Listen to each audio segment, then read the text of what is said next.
all. Well, congratulations on that, because this really is such a tremendous accomplishment. Thank you. Now, before we talk too much about the container, I also want to talk about your property. This is just beautiful.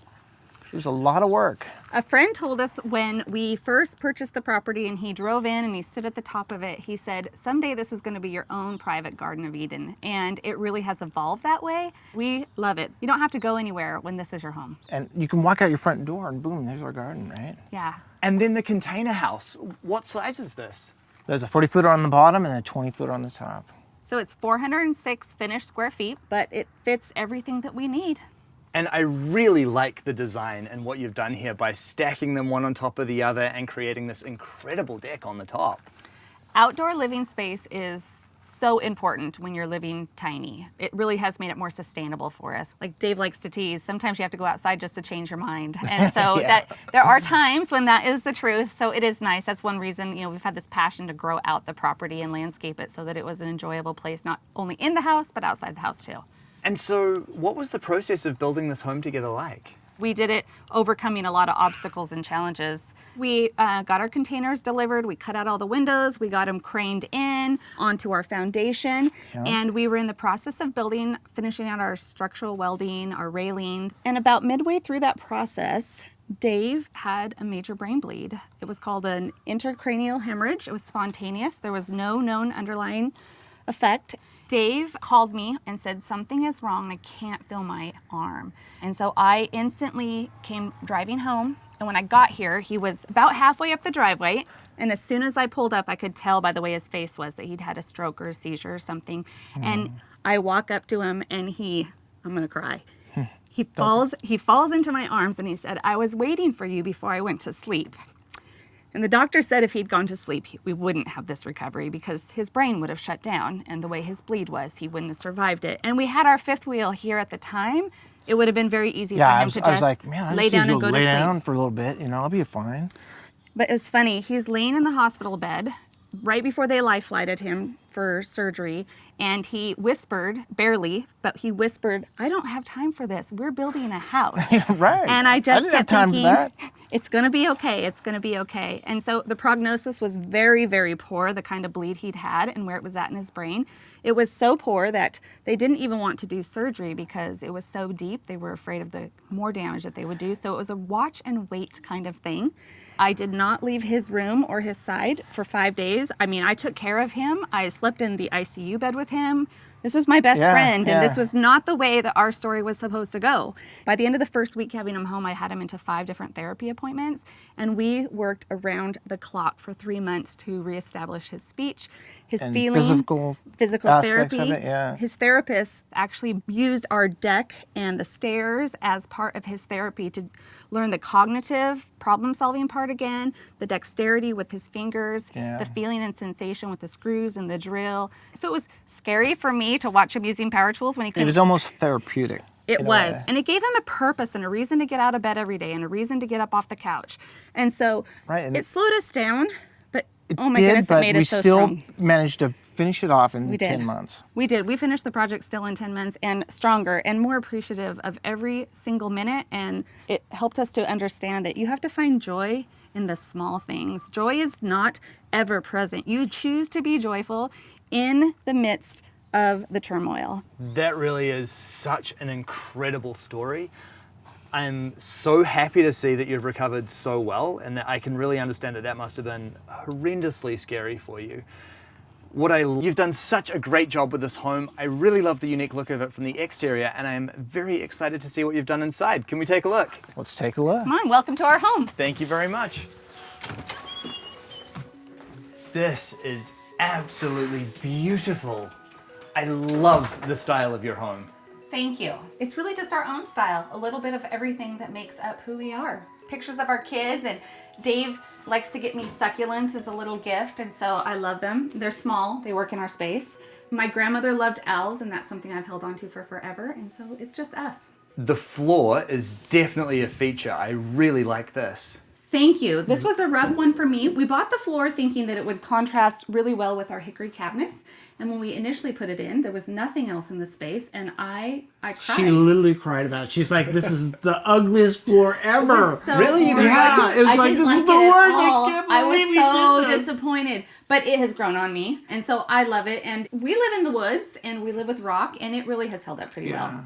And tell me about the design of your lounge. I know that a lot of tiny homes have built-ins, which are awesome for the storage, but I really wanted a more contemporary look in our home. And so we went to a lot of furniture stores with a tape measure looking for one that would fit our tiny space and make all the tolerances between, in the door, into the kitchen. And so we found it. We love it. It's a nice place to curl up in the fall and the winter with our fireplace and enjoy some time together. And then your kitchen is really lovely. It's actually very big for a small house, isn't it?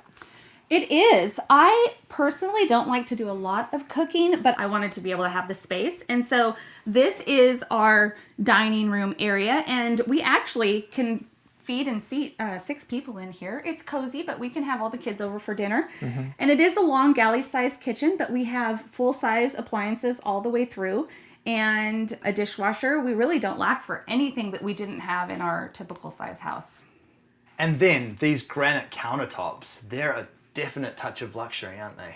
They are. We did learn through the process that when you do things on a smaller scale, you can go with higher end finishes because you only have to buy them in a small quantity. Yeah. And so we did, very nice cabinets, countertops, and stainless steel appliances. And then that's your bathroom through there, is it? Yes, It is. Can we have a look at that? All right. Absolutely.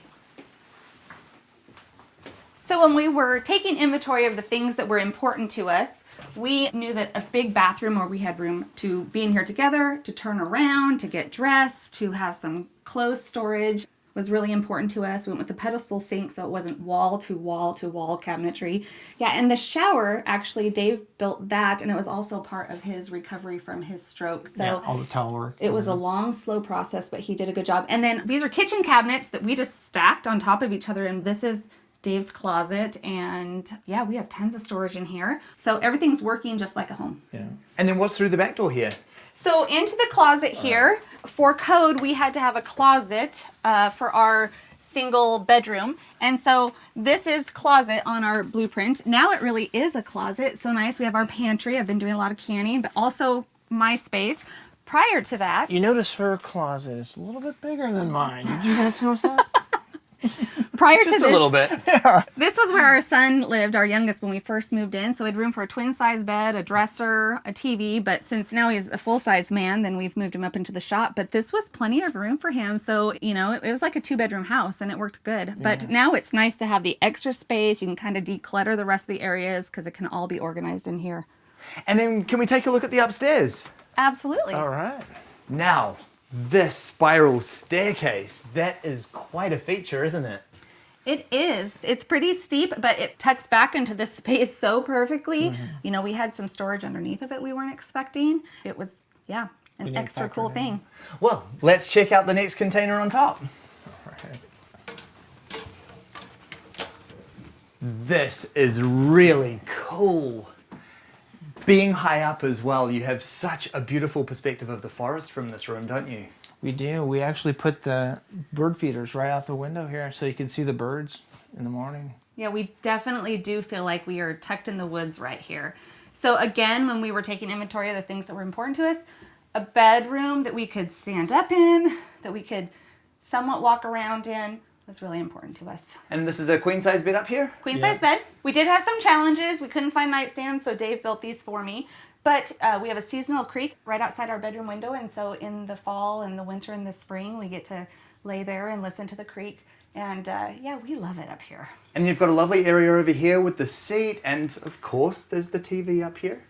Yes, so I wanted a little space where I could read, where I could write a bit, and actually I don't use it that often because we spend so much time outside and doing other things, but it is nice to have the option here.